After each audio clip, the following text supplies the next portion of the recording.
आप देख रहे हैं रेड लाइन इस्लामाबाद स्टूडियो से। पाकिस्तान मुस्लिम लीग नून की हुकूमत के लिए 2025 का साल सियासी तौर पर कोई अच्छा नहीं आया। कम से कम आपको यही नतीजा अखज़ करना पड़ेगा जब आप उनके ताल्लुकात की रुदात सुने पाकिस्तान पीपल्स पार्टी के ज़ाविये से।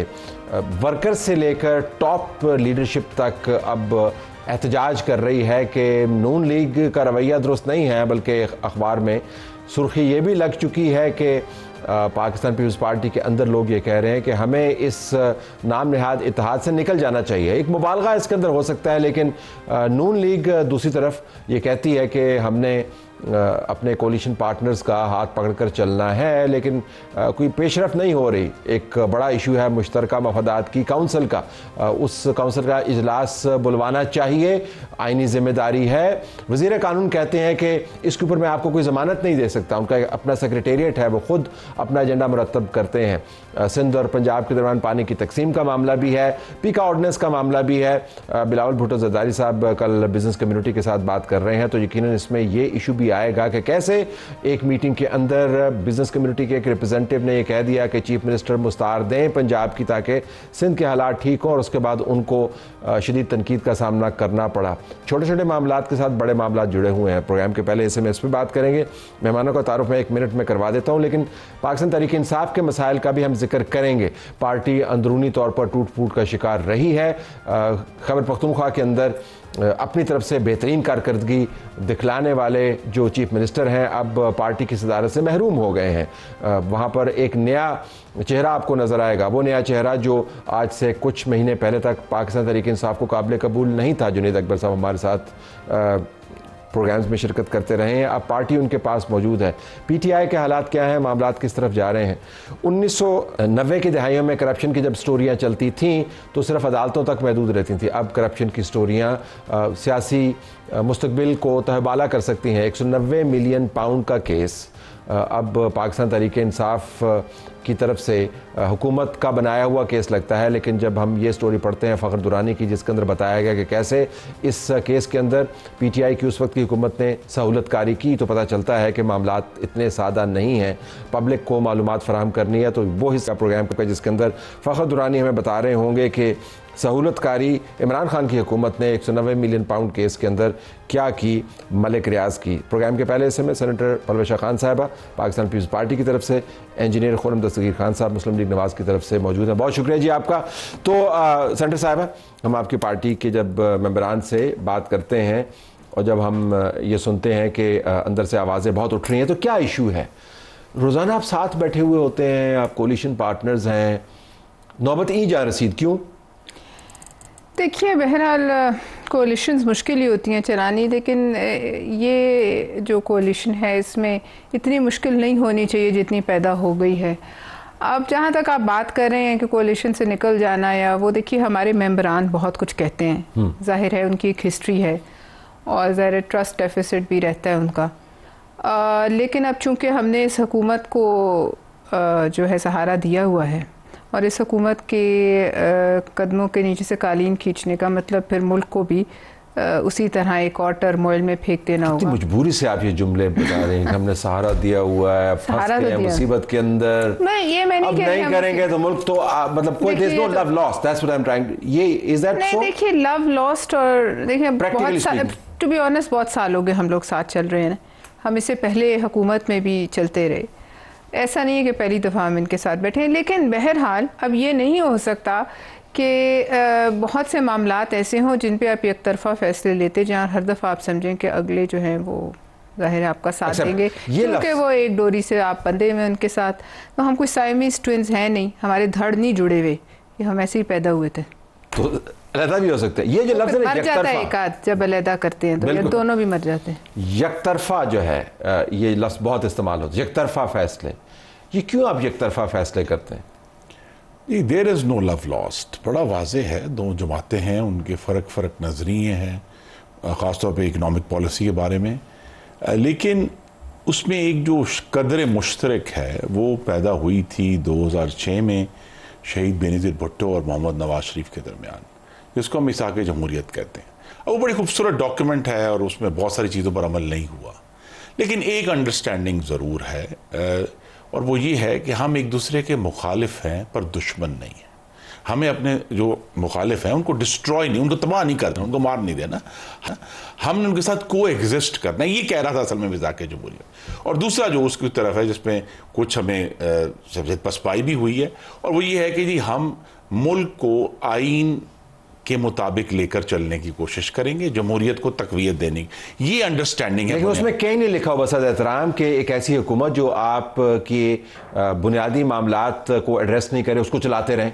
ये मिसाक जमहूरियत में कहीं नहीं लिखा हुआ। बुनियादी मामला देखिए, बुनियादी आप मुश्तरका मफादात की काउंसिल क्यों नहीं बुलाते आप? मैं उसका दिफा नहीं करूंगा। देखिए, इसलिए मैंने पहले बैकग्राउंड में कह दिया कि आइन के मुताबिक पाकिस्तान को लेकर चलना हमारा एक मुश्तरक प्राइज है, एक मुश्तरका कोशिश है, जिसके ऊपर आपने कहा कि बैकफुट पे हम हैं। लेकिन उसके बावजूद आइन जब ये कहता है कि मुश्तरका मफादात की मीटिंग होगी, तो फिर हुकूमत का फर्ज है कि वो उसको बुलाए और इसको लेकर चले। इसी तरह देखिए, जब कोलिशंस हैं, कोलिशंस को चलाने के लिए गैर मामूली मुशावरत की जरूरत होती है। कोई मैकेनिज्म नहीं है इस वक्त। ये मैकेनिज्म तो है, कमेटियां बनती हैं, कमेटी के बाद टॉप लीडरशिप का कोई मैकेनिज्म नहीं है जहां पे वो बैठ के मामला को तय करें। एक जो तजर्बा है जो अभी इसमें हमें कामयाबी हासिल नहीं हुई, एक जरूर खुशफहमी थी कि मोहतरम आसिफ अली जरदारी साहब के सदर मुमलिकत होने की वजह से जब वो यहाँ मौजूद हैं, वज़ीर आज़म हाउस सदर मुमलिकत जो है वो चंद 100 गज के फासले पर है, तो ये जो इशूज़ हैं, ये दोनों हजरात जो टॉप लेवल पे पाकिस्तान के आला तरीन 2 आईनी उहदों पर फायज हैं, ये दोनों वक्तन फ़वक्तन मिलकर ये इशूज़ को सॉल्व करेंगे। लेकिन गालिबन उस तरह की वो गुफ्तगू नहीं हो पाई जिसकी ज़रूरत थी, जिसकी वजह से सारे इशूज़ रेज हो। आपकी मुशावरत का तो वैसे हाल कुछ और ही है, वो आपसे मुशावरत नहीं करते तो फिर इन्होंने नहीं, चलिए लेकिन वो एक अंदरूनी साहिबा, आप कहती हैं दरिया हमारे माओ की तरह हैं, दरियाओं में पानी कम हो रहा है और हम कैनाल्स बना रहे हैं। ये छोटा मामला नहीं है। और इसके ऊपर जो है ना, ये इन अ वे कंसिडरिंग के लोअर राइपेरियन जो है वो इस पानी के मामले के ऊपर कितना सेंसिटिव होता है, ये इन अ वे डू एंड डाई भी है ना ये मामला। आप ये कैसे समझती हैं कि इन बड़े बड़े मामलात और 5 कैनाल्स के मंसूबे के होते हुए भी आप फिर एक ही डोरी के साथ जुड़े रहेंगे?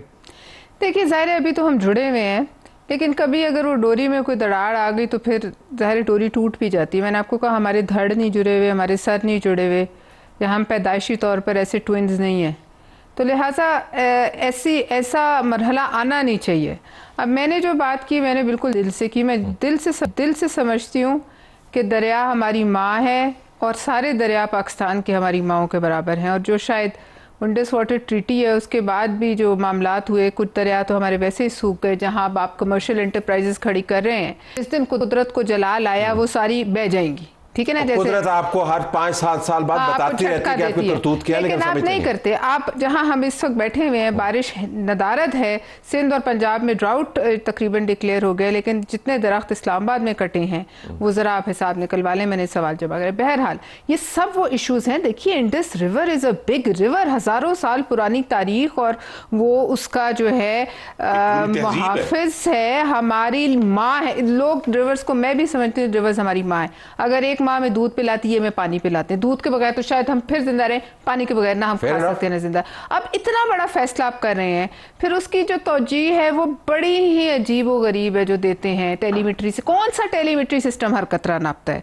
हजारों जगह से पानी निकलता है। और फिर अभी आज मैंने यही बात की कि जब आप कहीं से निकालते हैं वहाँ कैनाल, तो वहाँ आपका वाटर टेबल गिरता है और कैनाल से पानी लीक होता है, और आसपास के जो लोग जब ट्यूबवेल लगाएंगे उनको कख नहीं मिलेगा। ये पंजाब के साथ भी लेकिन ये बातें कहीं बैठकर होनी चाहिए, फिर आनी चाहिए, ना कि पहले आ जाएं और फिर उसको हम आके। आपकी सेंट्रल एग्जीक्यूटिव कमेटी के इजलास में ये तमाम बातें हुई जिसके अंदर ये कहा गया कि हुकूमत ने फैसला साजी में एतमाद नहीं लिया, पार्टी से किए गए वादों से आप पीछे हट गए। ये भी कहा गया कि अगर सूरत हाल तब्दील, this is central executive committee, this is not a मतलब छोटा मोटा फोरम नहीं है, तमाम क़यादत वहाँ बैठी हुई है। अगर ये वादे पूरे ना हुए तो हम इत्तेहाद से हट जाएंगे, तो आपके लिए तो बात बढ़ गई ना फिर। नहीं, बात देखिए, बात क्यों अब बात का पाँव कुल्हाड़े पे जाके मार रहे हैं? नहीं, बिल्कुल जरूरत नहीं है इस यहाँ तक जाने की। हमारा पास इसका एक जमहूरी सलूशन मौजूद है, और वो ये कि पाकिस्तान पीपल्स पार्टी के लिए जो वजारतें खाली रखी गई हैं, जिनमें मैं याद करा दूं वजारत आबी वसाइल भी है, वो आकर अपनी जिम्मेदारी संभाले। हमारी तो ऑफर स्टैंडिंग है, यानी जिस दिन से हुकूमत बनी है स्टैंडिंग ऑफर है, बजाय ये कि हम ये कहें जी ये फैसला हो गया, हमसे मुशावरत नहीं हुई। आप आकर खुद, जिस तरह पीडीएम की हुकूमत में मोहतरम खुर्शीद शाह साहब हमारे सीनियर कॉलीग हैं, वो वजीर आबी वसाइल थे, तो पीपल्स पार्टी आकर अपनी वजारत संभाले। लेकिन इनका जो ख्याल ये है, देखिए ये भी मुस्तकबिल की सियासत और सियासी जमात का हक है, मैं आई डोंट ब्लेम देम। इनका ये ख्याल है कि ये ऐसी हुकूमत है जिसमें हम हुकूमत का गलबा तो लेंगे लेकिन जिम्मेदारी का मलबा नहीं लेंगे। ठीक, हम शोर करते रहेंगे मुशावरत, भाई आप वजीर बने आके वजीर आबी वसाइल के, और वजीर आबी वसाइल जिसने वो सारी समरियां मूव करनी है वो आप कमाल हो गया, आप वजीर नहीं बन रहे। तो वजीर नहीं बन रहे, ये भी एक तारीख है कि हम वजीर नहीं बन रहे। लोग वजीर बनना चाहते हैं, वजारत के लिए लोग मरते हैं, हम नहीं बन रहे। लेकिन आप वजीर बनेंगे तो हम मरेंगे ना सियासी तौर पर, आपका ये इशू है, आपका ये इशू है। लेकिन यू टेल मी कि आप वाकईतन फिर आप हिस्सा बने गवर्नेंस का, अपने इनपुट डालें निजाम के अंदर से। आप इनपुट का इसलिए जरूरी नहीं है मैं वजारत में बैठी हूँ, मैं तो किसी वजारत में नहीं बैठी, मैंने तो आज इनपुट डाल दी अपने तय, मैं तो एक आम मेंबर हूँ। मैं जरूरी नहीं है कि जिस वक्त ये चीजें काबीना में डिस्कस हो रही होती हैं, अगर इनके वज़रा यहाँ मौजूद हों तो मामलात को आगे बढ़ने से उसी वक्त रोका जा सकता है। वी प्रोटेस्ट, ये नहीं हो और मामला रुक जाए। लेकिन ये नहीं है कि आप इतना बड़ा फैसला करने लगे जिस आपके वज़रा और आपके वज़ीर आज़म को पता है कि इसका इम्पैक्ट पूरे पाकिस्तान, तो लिहाजा उससे आपको कितनी देर लगती है। अच्छा, और ये एक ऐसा मसला जिसमें जंगें होती हैं तो छोटी सी ऑर्डिनेंस के अंदर जो तब्दीली आई उस पर आपको एतमाद में लिया गया? देखिए जहां तक हमें पता है कि हमें उस तरह से एतमाद में नहीं लिया गया। तो आप फिर वोट तो आज आपने कर दिया क्या? जी वोट हमने कर दिया। क्यों कर दिया? देखिए इसमें दो चीजें, एक एतमाद में नहीं लिया गया वो एक अलग कहानी है, शायद ये बेहतर बिल हो सकता था, लेकिन उसके कुछ सहाफी भी बुलाए गए थे। हाँ जी, आपने बुलाए थे?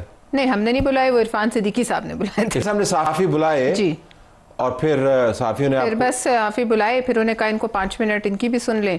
वो जाहिर है सहाफी ज्यादा सुनाना चाह रही थी, इतना वक्त नहीं था, इतने में वोट हुआ और फिर इरफान सिद्दीकी साहब ने खुद सहाफी बुलाया था कि आपको सुनाएं, हालांकि सहाफियों को तो हुकूमत को सुनाना चाहिए था। हालांकि एक जो मैंने देखा था टीवी पर कि ताड़ड़ साहब और सिद्दीकी साहब उनसे मुज़ाकरात कर रहे थे कुछ अमेंडमेंट्स के चक्कर में, मगर फिर क्या हुआ। लेकिन पीका एक्ट पे आने से पहले मैं आपको ये ज़रूर कहूँ कि इस एक्ट की ज़रूरत बहुत है, इस बात में एग्री करती हूँ। हालांकि मैं किसी ड्रैकोनियन किस्म के कानून पे यकीन नहीं रखती, लेकिन आपकी बैठ कर मैं एक कैमरे के आगे इसको उठा के आपकी ज़ाती ज़िंदगी की धज्जियाँ उड़ा दूँ, आपके घर वालों की धज्जियाँ उड़ा दूँ, आपकी जो है पगड़ी उछाल के हवा में उसको तार तार कर दूँ, ये मेरा भी हक नहीं। क्योंकि अगर सहाफ़ी की इज्जत है, सहाफ़ियों का भी एतराज, मेरी भी है, हमें भी ऐसी अपने घर वाले सहाफ़ियों के साथ जो लेकिन गुजारिश दोनों मेहमानों से गुजारिश है कि सहाफ़ियों का जो एतराज है वो उस अंदाज पर है जो अपनाया गया, वो हो सकता है उसी अंदाज के ऊपर जिस पर आप भी मोतरज़ हैं। मैं कह रही हूँ इस पे कंसल्टेशन कितनी देर का काम होता है तलत? कंसल्टेशन तो आप जूम पे भी कर सकते हैं, आपको किसी को बुलाने की भी जरूरत नहीं, आजकल तो ऐसे भी कंसल्टेशन हो सकती है। लिहाजा कंसल्टेशन ना करना इनकी पार्टी की जिम्मेदारी है। लेकिन अगर कल सहाफी मुल्क गिर एहतजाज कर रहे हैं, आपकी कोलिशन हुकूमत शायद समझ जाते, वो कह रहे हैं जी कि हम इस इत्तेहाद से अलग हो सकते हैं, पीटीआई वैसे आपके सर के ऊपर सवार है, ये तो कोई अच्छा तरीका नहीं। की खराबी का हल मजीद जमहूरियत है, तो अंदाजे जमहूरियत तो बदलिए। देखिए ना, अभी ये देखिए, अब ये एक हमारी कोलिशन है ना, और जो हमारी अंडरस्टैंडिंग है कि हमने जमहूरियत को आगे लेकर चल रहे हैं। बहरहाल मैं ये देख रहा हूं कि आइंदा आने वाले चंद हफ्तों में ये बात फिर किसी तरह कोडिफाई होगी, कोई अंडरस्टैंडिंग होगी कि भाई जब दोनों जमातों ने मिलकर मुशावरत करनी है तो what does it mean really, क्या कितने लोग इसमें बैठेंगे, कौन लोग होंगे, ताकि हम ये कह सकें कि अच्छा जी मुशावरत होगी। इस तरह तो ये एक वेग सा मैकेनिज्म है, कोई उठ के कहता है जी मुशावरत। 60-70 साल हो गए हैं इन जमातों को ऑपरेट करते हुए, और 40 साल से आप एक दूसरे के साथ इंटरेक्ट कर रहे हैं। आप मुझे बता रहे हैं कि इन जमातों ने अब तय करना है कि हमें क़यादत को कैसे मिलवाना है, ये तो इट्स अ गिवन, आपको पता होना चाहिए, ये तो स्टार्ट में होना चाहिए। इसका कोई लॉजिकल बेसिस हमने फराहम करना है कि जब ये हो जाए तो फिर कोई ये ना कह सके जी मुझसे तो मुशावरत नहीं हुई। तो ये जो मैकेनिज्म है वो चाहे दोनों पार्टियां मिलकर कहें कि अच्छा जी हम 4 लोग या 3 लोग या 5 जितने भी चाहें, ये मैकेनिज्म है, ये लोग इस फ्रीक्वेंसी के साथ मिलेंगे, आपस में बात करेंगे, जो भी लेजिस्लेशन आने वाली होगी उसको करेंगे, और नहीं होगा तो फिर हम 100 दफा हो रहा है। इसमें कमिटीज बैठती हैं, लेकिन बात ये है कि फिर अगर कुछ ऐसा आ जाए जो उसमें जिक्र ना उसमें जिसका जिक्र आया हो, जिस पूरे फसाने में जिसका जिक्र ना हो, वो बात आ जाए, फिर क्या कर सकते हैं? मशावरत अगर आप करना चाहें, कोई भी ऐसी चीज़, क्या चीज़? देखिए ना, अगर कोई ऐसी लेजिस्लेशन आ जाए, कोई ऐसा फैसला आ जाए जिसका हुकूमत को भी ना पता हो, नहीं, जिसका उस वक्त जो बातचीत हो रही थी उसके फसाने में हिस्सा ना हो, हाँ, तो फिर तो ये एक, देखिए अब ये पानी का मसला जो है, इस पर हर पार्टी जो है वो, हर सूबा जो है वो बड़ा सेंसिटिव है।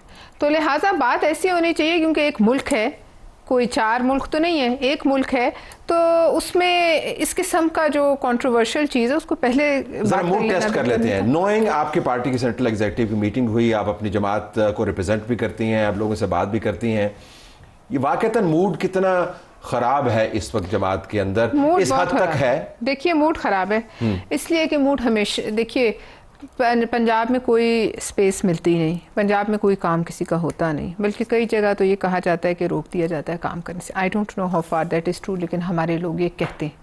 कोई बात सुन लीजिए, कोalition पार्टनर्स की एक वक़्त होती है। उसके बाद फिर आप देखिए जो अभी ये सिंध में, कराची में हुआ, ये प्लांटेड किस्म की चीज़ें होती हैं। इसकी क्या ज़रूरत है? क्या ज़रूरत है? मरियम नवाज दे दें, ले लें, तो ये प्लांटेड सवाल होते हैं, ये हमें पता है कैसे होते हैं, और इसकी क्या, आप मुझे बताएं इसका क्या फ़ायदा है? ये सिर्फ एक जो ऑलरेडी मामलात ख़राब हैं उनमें मज़ीद जो है दूध में मैंगनियाँ डालने के बराबर है। अब इसकी क्या तुक है? आप मुझे इसकी कोई लॉजिकल तुक बताएं, सिवाय एक पब्लिसिटी स्टंट है। गलती भी तो हो सकती है ना, आपने खामखा आपने फिर गलती माननी चाहिए ना। साहब, ना सियासत रुकेगी, ना मुशावरत रुकेगी, हुकूमत रुक जाएगी? नहीं, हुकूमत भी नहीं रुकेगी, हुकूमत आगे बढ़ेगी। जिस तरह मैंने कहा, ये अल्फाज पे गौर करें, वो कह रहे हैं कुछ भी हो सकता है। मैं तो कभी पाकिस्तान की सियासत में फाइनलिटी की बात नहीं, फाइनलिटी कहीं नहीं है, लेकिन ये कि एक अंडरस्टैंडिंग है, और एक और भी अंडरस्टैंडिंग है जो मैं खुलकर आपके प्रोग्राम में, कि इमरान खान का जो फाशिस्ट थ्रेट है उसके खिलाफ भी हमारी दोनों जमातें इकट्ठी हुई हैं। ये नहीं है कि जी वो उन जो है उसको भी एक अपनी जगह पर रखने के लिए भी हमारा इकट्ठा बैठना ज़रूरी है। अब अगर एक वक्त आएगा कि वो अगर थ्रेट नहीं रहती और जमातें फिर अलग होती हैं, तो हमने बहुत सारे इलेक्शन नहीं रखेगा। इसीलिए देखिए, एक और बात है, और ये मेरी जमात की भी जिम्मेदारी है और रहेगी, कि जब आप वाकई हुकूमत चला रहे हैं तो सिर्फ इकोनॉमिक पॉलिसी बनाना काम नहीं, वफाकियत को भी आपने प्रमोट करना और कायम रखना है। तो उसके अंदर जो कमी है वो मैं तो तवक्को ही कर सकता हूँ कि शहबाज शरीफ अपनी काबीना के जरिए ज़्यादा मुशावरत के जरिए ज़्यादा पार्लियामान को इस्तेमाल करेंगे इन इश्यूज को एयर आउट, मतलब पानी का जो मामला है, बजाय कि वो कोरम में पूरा नहीं होता, आपके बंदे नहीं होते पार्लियामान के अंदर, तो माजरत के साथ पार्लियामान को कैसे इस्तेमाल करेंगे? बिल्कुल, कोरम पूरा हम सबकी जिम्मेदारी है। नहीं तो आपकी जिम्मेदारी ये पूरा करते हैं, ये पूरा करते हैं आपका कोरम। बेशक मेरी निकाल लें आप, एक मेरी निकाल लें कितनी हाजिरी है, ज्यादा है। सो बहरहाल I have to leave it there, लेकिन ये बतदरीज मामलात खराब हो रहे हैं, इस खत को तार जानिए और इसको अपनी पार्टी को बताइए कि मामलात इंशाल्लाह अपनी दानिश से इसको हल करेंगे। हाँ, वो दानिश से अगर हल करेंगे तो फिर तो मामलात तवील भी हो सकते हैं। अगला प्रोग्राम का हिस्सा पाकिस्तान तहरीक इंसाफ के बारे में।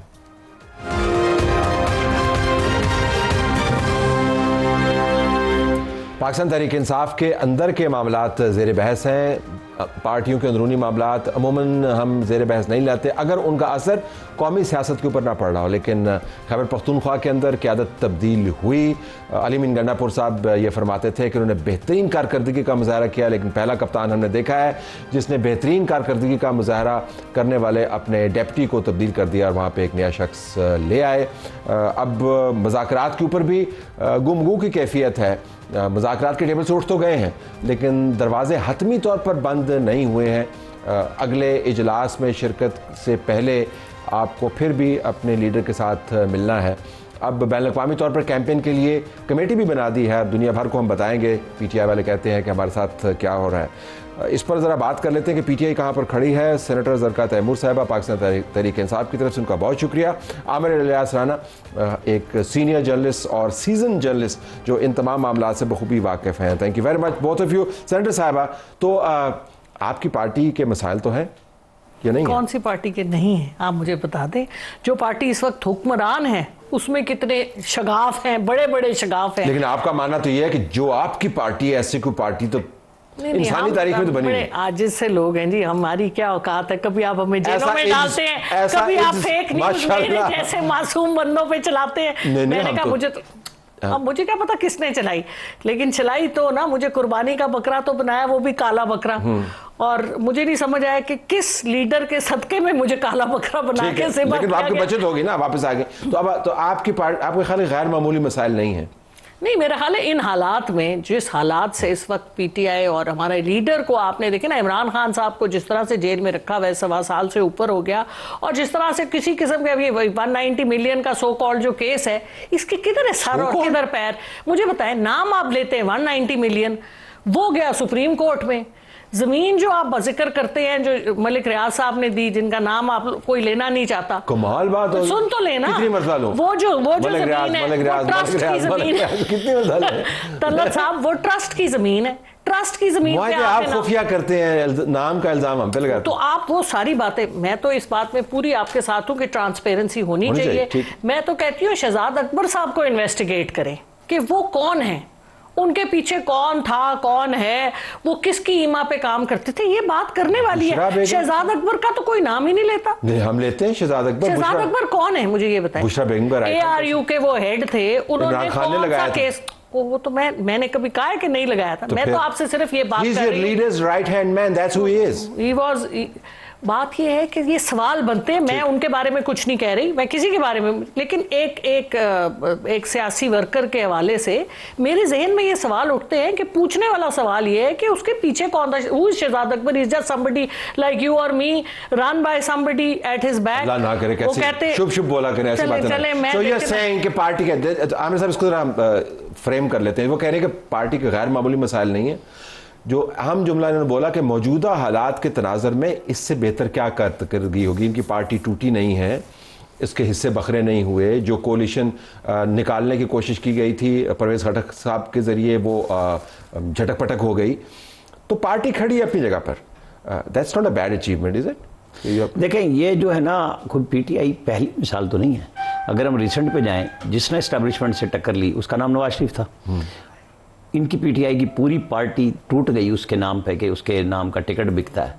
अदम एतमाद में लोगों ने साथ दिया, जाके दूसरी तरफ बैठ गए, और फिर जब इन्होंने एस्टेब्लिशमेंट के खिलाफ एक स्टैंड लिया तो आज ये वहाँ खड़े हैं जहाँ PMLN खड़ी थी। तो लिहाजा ये नहीं कह सकते कि ये कोई पहली दफ़ा हुआ है। असल अचीवमेंट ये होती है कि आप सस्टेन कैसे करते हैं। इसको ये समझते हैं, अब जब तक इनकी डील नहीं होती, डील की तो पूरी कोशिश है, उस वक्त तक तो ये है कि जी हम तो डील नहीं करेंगे, नवाज शरीफ ने तो डील कर ली, लिहाजा वो डील का बादशाह और हम टक्कर के बादशाह हैं।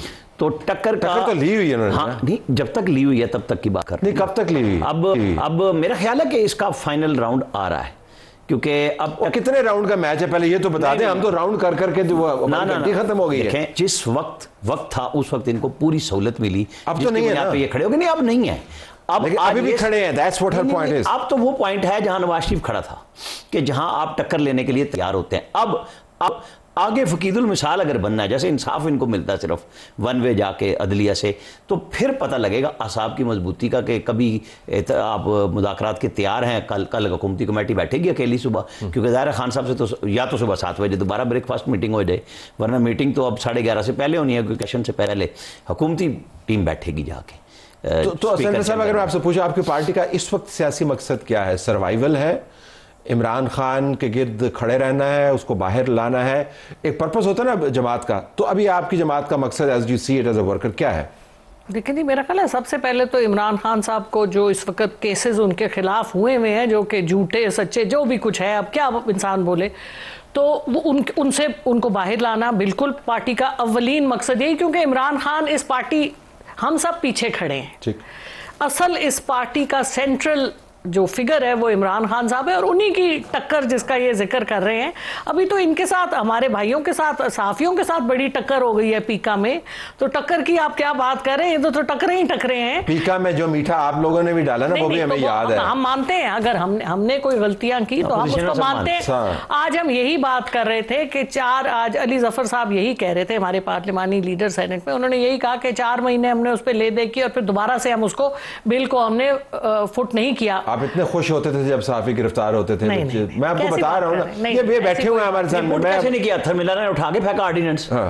ला तो ये ले आए थे। ठीक है, लेके आए, सबको लेके तो बना दिया था। लेकिन अभी जिस हालत में जो इस वक्त हो रहा है उसकी कोई दिफा नहीं, मैं सिर्फ याद दहानी करवा रहा हूं। तो ये ऐसा पॉइंट है, देखिए अब वो वक्त है कि आप सहाफी हो, आप किसी पार्टी में भी हो, मुल्क हमारा इस सबका है, हम सबको मिलके इसका दिफा करना है, हम सबको मिलके खड़ा होना है। हमारा मुल्क है, किसी और का नहीं है। आप मेरे दुश्मन नहीं है, दूसरी पार्टी वाले मेरे दुश्मन नहीं है, ऐसे ही है ना। जाति दुश्मनी तो किसी से नहीं है ना। तो इट इज अबाउट टाइम कि we all stood together for the nation, मुल्क के लिए खड़े हो। 77 साल से ये जो फेलियर हमारे मुंह पे लिखा है, ये क्यों है? क्योंकि हम इकट्ठे नहीं होते, क्योंकि हम इस मुल्क को सगा नहीं सुतेला मुल्क समझते हैं। क्योंकि आप देख लें, जहां से मुफ्त मराहत मिल जाए वो लेने को तैयार हैं, जहां मुल्क के मफाद की बात है। सारों ने साइन किए हैं उसके ऊपर, पीटीआई के मेंबरान समेत, उन मराहत के ऊपर जो आपको अब मिल रही हैं। मैंने तो साइन नहीं किए, मैं तो कह रहा हूं आपकी जमात ने किए। लेकिन कम बैक इनटू दिस, वैसे आई थॉट के अली मीन गंडापुर तो वाज अ सक्सेस स्टोरी, कामयाबी की दास्तान थी। वो आते थे और फिर महमूद गजनवी की तरह हमले करते थे, फिर वापस जाते थे, तो उनको भी हटा दिया। तो फिर नया मयार क्या है? अभी वो 1.5 घंटा मीटिंग करके निकले हैं अडयाला से, ठीक है। तो हटाया ये है कि अभी अगला मरहला होना है, ठीक, क्योंकि बेगम बुशरा अगर सच है कि वो ज़बरदस्ती गई, हालांकि वीडियो में वो ज़बरदस्ती जाते हुए नज़र नहीं आ रही थी, वहाँ बहरहाल मिल के गए, वरना वो कहती मैं गाड़ी से उतर जो मर्जी करो, ठीक है, मैं नहीं जाती तुम्हारे साथ। वहाँ तो दोनों ने फ़ायदा लिया। लेकिन यही नज़र आ रहा है, जो पेशावर से रिपोर्ट हो रहा है, कि नाराज़गी तो हुई जिसकी बुनियाद पर एक ऐसे शख्स को, क्योंकि मैं बिल्कुल, मुझे क्लियर पता है कि जब इमरान खान ने 2 हफ्ते पहले कहा था ना, जिनको वो नहीं बुला रहे थे और ना उनको आने दिया जाता था गेट पे, अगर आते थे, ये जिसमें जुनैद अकबर, आतिफ खान, वो बिल्कुल शामिल, ठीक है, उन सबको बुलाओ। तो उस हफ्ते नहीं बुलाया गया। फिर उन्होंने दोबारा प्रेशर किया कि मेरी मुलाकात खाली गई है, इस दफ़ा बुलाओ। बुलाया है तो पब्लिक अकाउंट्स कमेटी भी दे दी, वो भी दे दिया, अली अमीन जो भी मिल के जा रहे हैं। इमरान खान का स्टाइल ये नहीं है कि वो परवेज़ खट्टर के खिलाफ बगावत हुई ना तो बनी गाला में सबको बुला लिया। तो MPS का ख्याल था वो बात सुनेंगे, उसने कहा जिसने परवेज़ खट्टर के खिलाफ है वो यहाँ से निकल जाए। तो कोई MP नहीं गया, वो सारे वहीं बैठ गए। लेकिन उस और उन्होंने फिर सेनेट में बगावत बस उस वक्त बुशरा सियासत में मुतहर्रिक नहीं, लेकिन उस वक्त उन्होंने बुशरा फैक्टर को आप नजरअंदाज नहीं कर रहे। अब तो वज़ीर आला के लिए नाम लिया जा रहा है, चाहे असद कैसर के भाई का लें या किसी और के भाई का लें, लोगों की। तो सेनेटर साहब, आपकी जमात जो है ना, जो सर्व करता है उसके साथ अच्छा नहीं करती है। आपने भी सर्व किया, आपके साथ जो जाती तौर पर हुआ, अली मीन गंडापुर हमें बताते रहे कि जी मैंने इतने काम किए हैं, मेरे जैसा तो लीडर कभी पैदा ही नहीं हुआ, फारिग, और अभी चीफ मिनिस्टर भी तब्दील हो जाएंगे। देखिए ये सियासत के रंग हैं। आप देखें नून लीग में क्या हुआ, वो बेचारे ख्वाजा साद रफीक, वो तो इतने पार्टी के स्टॉलवर्ट थे। देखिए ना, लोगों के साथ सियासत में, जहां पर मैं पाकिस्तान की बात कर रही हूँ, हमारी पार्टी पे तो आप जितनी मर्जी तनकीद कर लें, सब जायज है। हम तारीफ नहीं करना चाहते, हम मौका नहीं देते। ख्वाजा साद रफीक के साथ क्या हुआ? देखिए ना, ख्वाजा साद रफीक बड़े ऑनरेबल सियासतदान, उन किधर है वो कल भी प्राइम मिनिस्टर के साथ बैठे थे, वो तो एडवाइजर थोड़ी कुछ होता है, वो आ नहीं रहे। तो यही बात है ना, तो क्या वजह है? नहीं, वो तो अब आप सुने ना वो क्या कह रहे हैं। तो समझदार लोग सुनते, उन्होंने कहा, जो नून लीग में जो सेन आवाजें हैं, उन्होंने कहा ये हम जो कर रहे हैं सही नहीं कर रहे, इससे आप इज्तनाब करें। सारा वक्त जो all that glitters is not gold, सोने के पीछे ना जाएं, अपनी साख रखें। अगर साद रफीक आपकी जमात में होते तो उनके साथ क्या होता है? वैसे मैं ये जानना चाह रहा हूँ कि साद रफीक वहां पे तो टिके हुए हैं, यहाँ पर उनको जगह ना मिलती है अगर वो मेनस्ट्रीम के खिलाफ जाते। मैं तो आपसे पहले ही मान रही हूँ, आपने दीवार के साथ हमें लगाया हुआ है, हमारे ऊपर आपने जितने मर्जी नेजे मारने मारते जाए, हम फिर भी खड़े हैं अवाम के साथ। अवाम खड़ी है इमरान खान के साथ, ये अब, और हम आमिर साहब इसके ऊपर वैसे आई थिंक ये जो पॉइंट है ना इनका, बाकी तमाम मामला एक तरफ, जो सेंटिमेंट है ना ये पॉपुलर, उसका बहाव इमरान खान की तरफ है, ये इनका फेथ है। और वो हकीकत है। एक मिनट, इसमें आप ये भी नहीं कह सकते कि वो पॉपुलर हैं, वो क्यों नहीं है, वो हैं पॉपुलर। जब मैंने जो अभी बात की कि जो बयानिया है वो लेके खड़ा है, लेकिन अब जवाबी बयानिया शुरू हो गया। मरियम नवाज का बाहर निकलना, यूनिवर्सिटियों में जाना, जो 1 साल या 8 महीने उनकी तैयारी लगी कि आप कुछ डिलीवर करेंगे ना, लोगों के अंदर अपनी साख बनानी है, क्योंकि PDM की जो गवर्नमेंट थी उसने सब कुछ बहा दिया, क्योंकि आप मुल्क बचाते रहे, आपकी सियासत बह गई, इसमें कोई शक नहीं है। वरना डिफॉल्ट तो इमरान खान ने IMF के मुआहदे को तोड़ के शुरू किया था, उसको उनका फ़ायदा हुआ, उसके बाद इमरान खान को, इनको नुकसान हुआ कि पार्टी के अंदर भी एक क्वेश्चन आ गया कि जी हम किस लिए हुकूमत कर रहे थे। तरक्की का कोई वोट नहीं है पाकिस्तान में, लेकिन इमरान खान ने क्या डिलीवर किया? ना ना ना ना ना, ना इमरान खान कैसे हो गया? ना, इमरान खान का तो मैंने कभी भी नहीं कहा कि डिलीवर किया। केपी में इन्होंने कितने सियाती मकामात आपने और मैंने विजिट किए हैं पिछले 11 साल में, कितनी यूनिवर्सिटी नई बनी है जिसमें इन्होंने दिखाया हो कि हम वीडियो लगा रहे हैं आ जाए, वो तो यूनिवर्सिटियों को बेच रहे हैं, उनका रकबा बेच रहे हैं। आपका पॉइंट अभी क्या है कि वो पॉपुलर तो है लेकिन नहीं, ये कब तक रहेगा? क्योंकि ये एक बयानिए पे खड़ा है, मुकाबला इसको इलेक्शन तक लेके जाने पे होगा। कि आप इलेक्शन तक बचा लेंगे, मेरा नहीं ख्याल कि वो अभी एक लंबी जंग है। अच्छा, डिपेंड करता है कि इलेक्शन होने कब है। I think that's we have to leave it there. We have to leave it there. कितनी लंबी जंग है? इलेक्शन की तारीख क्या हो सकती है? आप बंद कर रहे हैं, लेकिन पीका एक्ट पे अगर मैं एक फिक्रा कह सकता हूं, गो अहेड। मैं चाहता हूं कि कानून बने, उसके अंदर जो खराबी है वो आप और हमारी जिम्मेदारी है कि हम जाके, जैसे लाहौर हाई कोर्ट ने स्टे किया मरियम नवाज के कानून को, लेकिन यहाँ पे ये मुफ्त भरी जो शुरू हुई है ना कि जिसके मर्जी कपड़े उतार दो, मुझे तो बतौर जर्नलिस्ट कोई खौफ नहीं है कि मैं तो ऐसा काम नहीं करूंगा। मैं तो जब करूंगा मैं अपनी तहकीक के मुताबिक करूंगा। ये जो यूट्यूबरों के नाम पे साफियों को उछाला जा रहा है ना कि हर एक के कपड़े उतार दो, उसमें चाहे ये हो चाहे कोई और खातून हो। मैं खवातीन से ही बात शुरू कर लूँ, मर्द की तो इज्जत का नाम ही नहीं होता ना, कि वो तो है ही नहीं। लेकिन इशू ये है कि जर्नलिस्ट को किस चीज़ का खौफ है। I have to leave it there. इस पर बहस करेंगे बाद में, काफ़ी वक्त होगा हमारे पास। Stay tuned. 190 million pound case के अंदर सहूलतकारी क्या थी?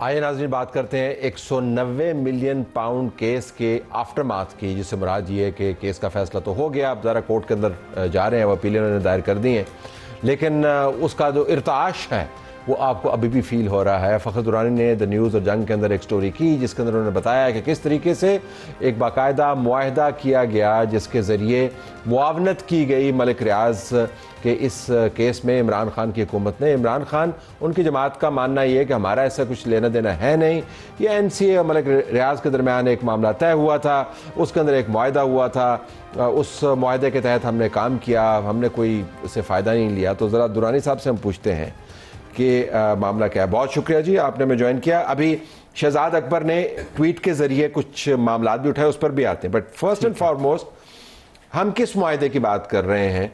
ये जो हुकूमत उस वक्त इमरान खान की थी, उनका मुआहदा हुआ किसके साथ, या NCA बरतानवी करप्शन वाली एंटी करप्शन वाली एजेंसी और मलिक रियाज, ताकि व्यूअर को पता चले बात क्या कर रहे हैं? जो अप्रूवल दी, कैबिनेट ने अप्रूवल दी थी, एक बंद लिफाफा था वो, उसमें इन्होंने शहजाद अकबर ने यूं समझ लें कि 11 नोट अपने या 11 पॉइंट्स बना के वो प्राइम मिनिस्टर को ब्रीफ किया कि ये चीज़ें तय हुई हैं हमारी जो मलिक रियाज और NCA के दरमियान डील के हवाले से। तो वो उसकी NCA ये चाहता है कि इसकी जो है वो राजदारी रखी जाए, इसको खुफिया रखा जाए। ठीक है। शहजाद अकबर ने जो प्राइम मिनिस्टर से सील्ड नोट था वो जो साइन करवाया था जो काबीना से, वो उसकी है 11 नुकात वाला। फिर उसके अलावा 2 और हैं, एक है फ्रेमवर्क एग्रीमेंट जो कि मलिक रियाज और NCA के दरमियान, और तीसरा है ये डीड ऑफ कॉन्फिडेंशियलिटी। ये जो डीड ऑफ कॉन्फिडेंशियलिटी है ये बुनियादी तौर के ऊपर जो फ्रेमवर्क एग्रीमेंट तय हुआ था उसको प्रोटेक्शन देने के लिए वो किया गया है, जिसमें हुकूमत पाकिस्तान ये अंडरटेकिंग दे रही है, जो ARU के सरबराह थे जो रिप्रेजेंट कर रहे थे हुकूमत पाकिस्तान को, अंडरटेकिंग दे रही है कि ये इस जो फ्रेमवर्क एग्रीमेंट में जो तय हुआ है मलिक रियाज और NCA के दरमियान, हम इसको खुफिया रखेंगे, इसकी राजदारी को हम वो प्रोटेक्ट करेंगे। अब इसमें ये कोई 6 सफ़ात की जो डीड है कॉन्फिडेंशियलिटी, तो ये तो इस्टेब्लिश हो गया कि ये जो डीड ऑफ कॉन्फिडेंशियलिटी है ये कुल्ली तौर पर हुकूमत का अपना इनिशिएटिव, अपना इनिशिएटिव है, और इसके अंदर आप वो क्या तय करें ये भी बताइए। हाँ, अब ये टोटल है 6 पेजेस का है। इसमें बुनियादी तौर पे 6 क्लॉजेज हैं जो कि इन्होंने बाकायदा उनको लिख के दी हैं, जिसपे शहजाद अकबर साहब और विटनेस के तौर के ऊपर जो शहजाद अकबर ने अपना एक मुआविन अपॉइंट किया था ज़ियाउल मुस्तफ़ा नसीम, वो बतौर विटनेस इस जो डीड है उसके ऊपर है। अब जो इसमें 2 पेजेस हैं उसमें डेफिनीशंस हैं या इंटरप्रिटेशन है। अब वो जो उसमें इंटरप्रिटेशंस हैं उसमें मुख्तलिफ अकाउंट्स उनकी डिटेल्स है जो कि मलिक रियाज का जो पैसा पकड़ा गया जिसमें मशरक बैंक का है, बाकी अल्टीमेट होल्डिंग जिसके नाम पे जो वन हाइड पार्क जो प्रॉपर्टी है वो है, ये बाकी सारी जो तफसीलात हैं वो उसके हवाले से। अब उसी इंटरप्रिटेशन में एक चीज़ और बड़ी इंपॉर्टेंट है, वो है registrar supreme court of Pakistan का अकाउंट नंबर, जो लाइबिलिटी अकाउंट था मलिक रियाज का, जो जुर्माने की रकम थी वो उस अकाउंट में जानी थी। अब ये हुकूमत पाकिस्तान की जो डीड है उसमें वो अकाउंट मेंशन करके बता रहे हैं कि जो नेशनल बैंक ऑफ पाकिस्तान का ये लाइबिलिटी अकाउंट है, ये रिपैट्रिएटेड जो अमाउंट है वो सारी उस अकाउंट में। इधर रुक जाए क्योंकि ये बड़ा एक अहम मोड़ है। तो ये अकाउंट है सुप्रीम कोर्ट के रजिस्ट्रार के हवाले से आपने जिक्र किया, ये हुकूमत पाकिस्तान ने खुद उसके अंदर डाला हुआ है ना ये अकाउंट? अच्छा, इस पे आप आते हैं। देखें, ये जो फ्रेमवर्क एग्रीमेंट साइन हुआ और ये जो डीड साइन हुई, ये एक ही दिन में साइन हुई है। ठीक है। दोनों, ये उसी डीड में भी लिखा हुआ है कि ये दोनों जो हैं वो सेम डे पे साइन हुई हैं। ये तफसीलात जो फ्रेमवर्क एग्रीमेंट में जो पीटीआई और इमरान खान और शहजाद अकबर ये क्लेम करते हैं कि ये जो अकाउंट था वो मलिक रियाज और एनसीए के दरमियान ये डिसाइड हुआ कि ये पैसा उसमें जाएगा, लेकिन ये इस आपकी रिपोर्ट बता रही है, मेरी रिपोर्ट नहीं बल्कि जो डीड ऑफ कॉन्फिडेंशियलिटी है उसमें बाकायदा इस अकाउंट का मेंशन किया गया है, वो अकाउंट नंबर भी दिया गया है, सारा कुछ। जो मैं आपसे जानना चाह रहा हूं वो ये कि ये अकाउंट नंबर जो उसके अंदर लिखा गया है, क्या ये जो दूसरे मुआहदे हैं उनसे मुस्तार लिया गया है या इन्होंने खुद बीच में डाला कि इसके अंदर हमने ये पैसे भेजने? जो इसमें तलत साहब जो फ्रेमवर्क एग्रीमेंट है वो तो अभी तक किसी के सामने पब्लिक ही नहीं है। वो फ्रेमवर्क एग्रीमेंट के लिए बाकायदा जब ये पीडीएम की हुकूमत आई उसने तमाम जो एक इंक्वायरी की कि जो एनसीए और एआरयू के दरमियान कम्युनिकेशन हुई, जो एनसीए और मलिक रियाज के दरमियान ये जो 190 मिलियन पाउंड का मामला है उसका जितनी भी कम्युनिकेशन थी वो मिसिंग है, एआरयू के रिकॉर्ड में नहीं आ रही। उस पर जो शहबाज शरीफ हुकूमत ने और काबीना ने ये डिटरमिन किया था कि ये रिकॉर्ड जो शहजाद अकबर साहब हैं वो अपने साथ ले गए। तो वो उसका अभी ये जो फ्रेमवर्क एग्रीमेंट है वो सामने आएगा तो ये पता चलेगा कि क्या वाकई ये जो अकाउंट नंबर दिया गया है नेशनल बैंक का जो लाइबिलिटी अकाउंट है वो हुकूमत पाकिस्तान का अपना इनिशिएटिव था या जो फ्रेमवर्क एग्रीमेंट। फ़कत कथा कलामी शहजाद अकबर ये कह सकता है या पीटीआई की हुकूमत ये कह सकती है जी कि मुआहदात जो हैं उनके दरमियान तय हुए थे, उनके पस मंज़र में हमने ये डीड ऑफ कॉन्फिडेंशियलिटी बनाया है और उसके मुताबिक हमने इसको ओके करवा लिया है, तो इसमें हमारा तो कोई लेना देना है नहीं, तो हमने तो सारा मतन वहाँ से लिया है। अच्छा, इस पे आप आते हैं, ये बड़ा इंटरेस्टिंग वो है ये जो डीड ऑफ कॉन्फिडेंशियलिटी में जो मैं आपको बता रहा था कि जो 6 क्लॉजेज हैं जिसमें मजीद सब क्लॉजेज भी हैं, उसमें मुख्तलिफ क्लॉजेज से ये बिल्कुल वाजे हो रहा है कि हुकूमत पाकिस्तान ने बाकायदा इसको फैसिलिटेट किया है। ख़ासतौर पर जो फ्रेमवर्क एग्रीमेंट है वो कैसे किया है, मैं अगर आपको कुछ शिकें जो हैं वो आपकी वो पढ़ के बता दूँ। एक क्लॉज 2.1 है, उसमें ये बताया गया है कि जो दोनों फ्री कैन है उसमें चाहे वो एनसीए हो या उसके साथ साथ जो मलिक रियाज है, ये डीड ऑफ कॉन्फिडेंशियलिटी और उसके साथ साथ फ्रेमवर्क एग्रीमेंट है ये दोनों को खुफिया रखेंगे और ये उसके पाबंद हैं।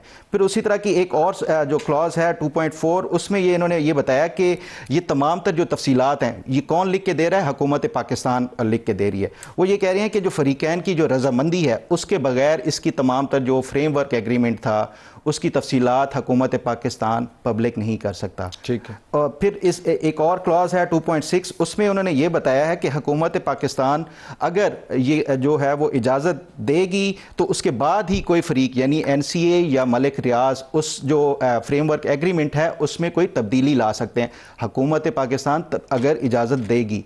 तो इसका मतलब क्या होता है कि ये जो फ्रेमवर्क एग्रीमेंट में या तो हुकूमत पाकिस्तान एक बतौर उसमें एक फरीक के शामिल है या फिर कर रही है ना कि चलना कैसे है। हाँ जी। तो इससे आपको पता क्या चलता है ये तमाम जो नुकात हैं ये कहाँ पे तय हुए होंगे?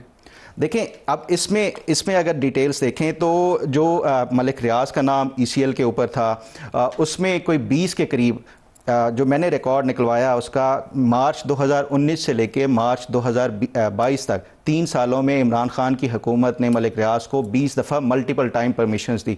मल्टीपल टाइम परमिशंस ये होता है कि आपको 8 हफ्ते की दे दी गई परमिशन दे दी गई कि आप ठीक है ट्रैवल कर सकते हैं, आपका नाम ECL से नहीं हटाया जाएगा लेकिन फिर भी उसके बावजूद आप ट्रैवल कर सकते हैं।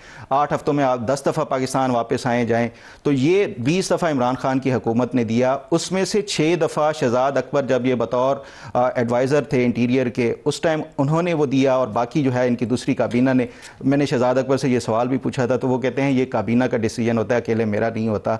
तो ये उसी जो ट्रैवल हिस्ट्री फिर मैंने निकलवाई जो कि इस जो जजमेंट है उसका भी रिकॉर्ड का हिस्सा है शहजाद अकबर की। उस ट्रैवल हिस्ट्री से साबित हो रहा है कि शहजाद अकबर ने अगस्त 2018 से लेके दिसंबर 2019, ये वो टाइम है जब ये एनसीए और मलिक रियाज के दरमियान इन्वेस्टिगेशन और ये मामला तय हो रहा था।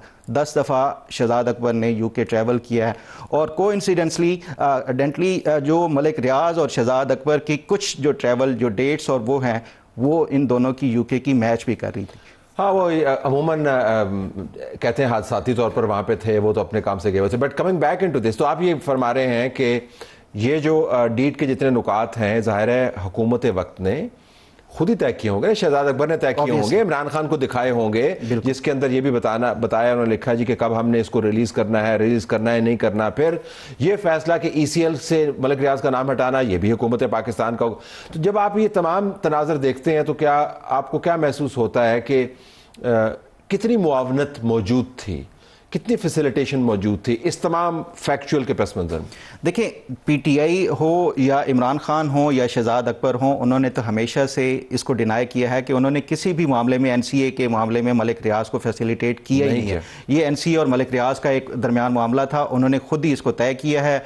अगर हम ना करते इसको जो मुआहदा तय कराने के हवाले से, तो वो ये पैसे 5 साल भी शायद पाकिस्तान को ना आते, और जो एक जस्टिफिकेशन दी जाती है। लेकिन काबीना का वही जो मैंने आपको शुरू में बताया कि जो एक खुफिया नोट जो प्राइम मिनिस्टर के लिए था, उसमें बाकायदा इसको तस्लीम किया गया है कि गवर्नमेंट ऑफ पाकिस्तान ने थ्रू ARU इसको फैसिलिटेट किया है, इस सारे मामले को फैसिलिटेशन की अगर आप वो देखें कि किस हद तक किया गया, उसी जो खुफिया नोट था प्राइम मिनिस्टर के लिए, उसमें इन्होंने ये कहा हुआ है कि ये जो पैसा है, जो रिपैट्रिएशन ऑफ मनी है, ऑब्वियसली इसको NCA ने डिक्लेयर किया था कि ये मनी लॉन्ड्रिंग और इल गॉटन या उसके हवाले से था।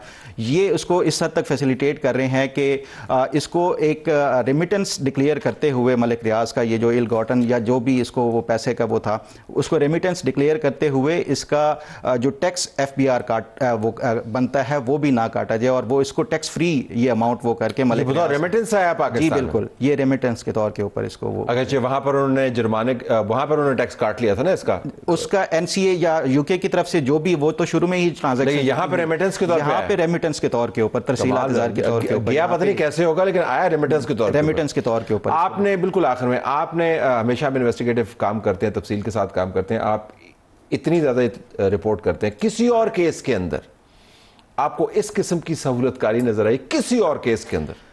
तलत साहब, मैं बहुत सारे वो किए हैं, लेकिन जितना ज़्यादा सहूलतकारी ऑब्वियस नज़र आ रही है और उसके अगेंस्ट में फिर जो रिटर्न भी मिल रहा है वो भी सबके सामने है कि उसके अगेंस्ट उसी टाइम पीरियड में ज़मीन परचेज़ की जाती है बैरियर टाउन की तरफ से, उसी टाइम पीरियड में फिर जुल्फ़ी बुखारी के नाम पे जाती है। ये वो टाइम पीरियड है जब ये एक तरफ से नेगोशिएट कर रहे हैं, दूसरी तरफ से ये उसको फेवर भी दे रहे हैं। ऐसी कभी भी मैंने अपनी जो सहाफ़ती करियर है ब्लेटेंट वो नहीं देखा कभी भी। हमारी तरफ से यही कुछ इजाज़त चाहते हैं। अल्लाह हाफ़िज़।